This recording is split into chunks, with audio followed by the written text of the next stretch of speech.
এই কাহিনীটি হলো সিন্ড্রেলা এবং পরীর দেবতার। সিন্ড্রেলা তার সৎ মা এবং বোনেদের সাথে থাকত। তারা তাকে সবসময় বকতো আর মারত। সিন্ড্রেলা খুব সুন্দর দেখতে ছিল, তাই তার সৎ মা আর বোনেরা তাকে খুব হিংসা করত। সিন্ড্রেলার সৎ মা তার নিজের মেয়েদের রানীর মতো রাখত আর সিন্ড্রেলাকে চাকরানীর মতো রাখত। সিন্ড্রেলা, সিন্ড্রেলা, এটা কি? এখনো পর্যন্ত মেঝে পরিষ্কার হয়নি কেন? কামচোর নিকম্মা কোথাকার! তুই যদি এইসব তাড়াতাড়ি না শেষ করেছিস তাহলে আজ তোকে খেতে দেব না। একদিন তাদের বাড়িতে একজন রাজদূত এলো। মহারাজা তার রাজকুমারের জন্মদিন উপলক্ষে সবাইকে আমন্ত্রণ করেছে, বিশেষ করে যুবতীদের। রাজকুমার তার জীবনসাথী যুবতীদের মধ্যে একজনকে বাছবেন। এই কারণে রাজ্যর সমস্ত কুমারী মেয়েদের রাজা আমন্ত্রিত করেছেন। রাজদূতের খবর শুনে দুই সৎবোন খুশিতে নাচতে লাগলো। সিন্ড্রেলারও সেই জন্মদিনের অনুষ্ঠানে যাওয়ার খুব ইচ্ছা হলো।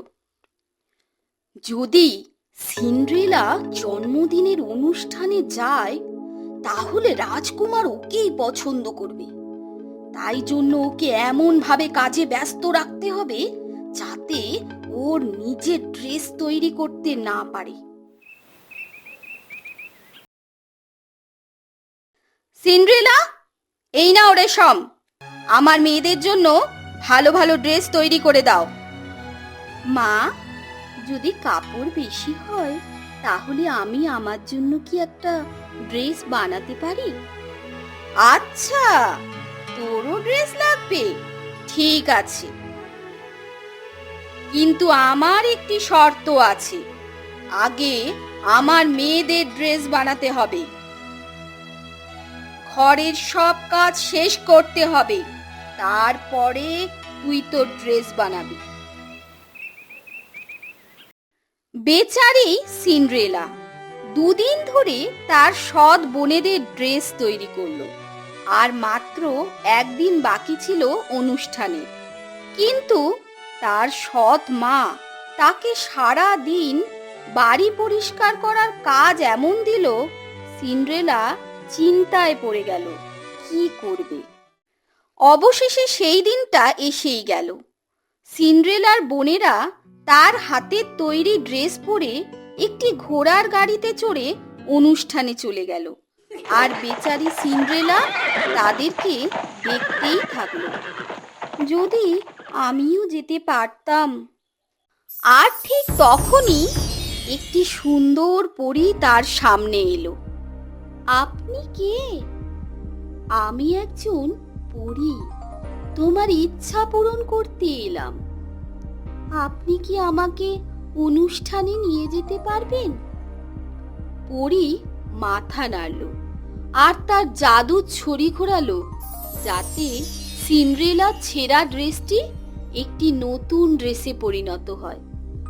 কত সুন্দর ড্রেস!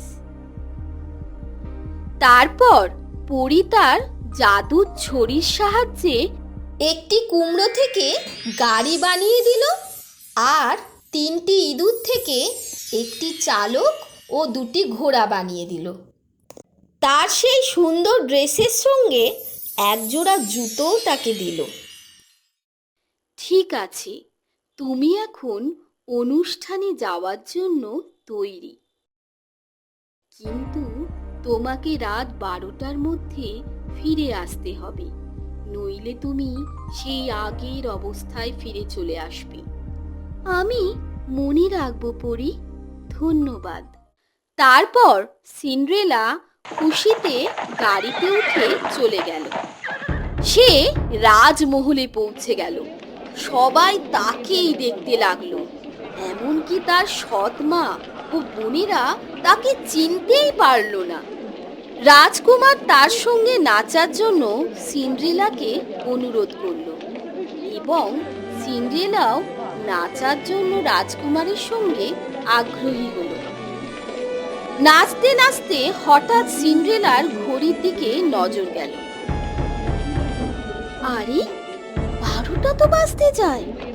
আর তারপর সিন্ড্রেলা সেখান থেকে দৌড়ে পালালো। দাঁড়াও, তোমার নামটা তো বলো।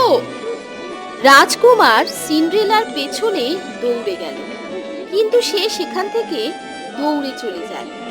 রাজকুমার সিন্ড্রেলার একটি জুতো পেয়ে যায়। পরের দিন সেই জুতো নিয়ে রাজকুমার প্রহরীদের সাথে সারা নগরে ঘুরতে লাগলো এবং সেই জুতোটি প্রত্যেক মেয়েদের পায়ে পরিয়ে দেখতে লাগলো, কিন্তু সেটা কারোর পায়ের মাপে হলো না। শেষে রাজকুমার ও তার প্রহরীরা সিন্ড্রেলার বাড়িতে গেল এবং জুতোটি তার সৎ বোনেদের পায়ে পরিয়ে দেখল, কিন্তু তাদের পায়ে জুতোটি হলো না। রাজকুমার ঘরের এক কোণে সিন্ড্রেলাকে দাঁড়িয়ে থাকতে দেখতে পায়। আপনি কি জুতোটা পরে আমাকে দেখাবেন? আরে না না, ও তো অনুষ্ঠানেই যায়নি, তাছাড়া ও তো একটা চাকরানী। রাজকুমারের কথায় সিন্ড্রেলা জুতো পরল। সিন্ড্রেলার পায়ের মাপে জুতোটা একদম ঠিক। রাজকুমার তাকে বিয়ের জন্য অনুমতি চাইল। তারপর রাজকুমার ও সিন্ড্রেলার বিয়ে হয়ে গেল।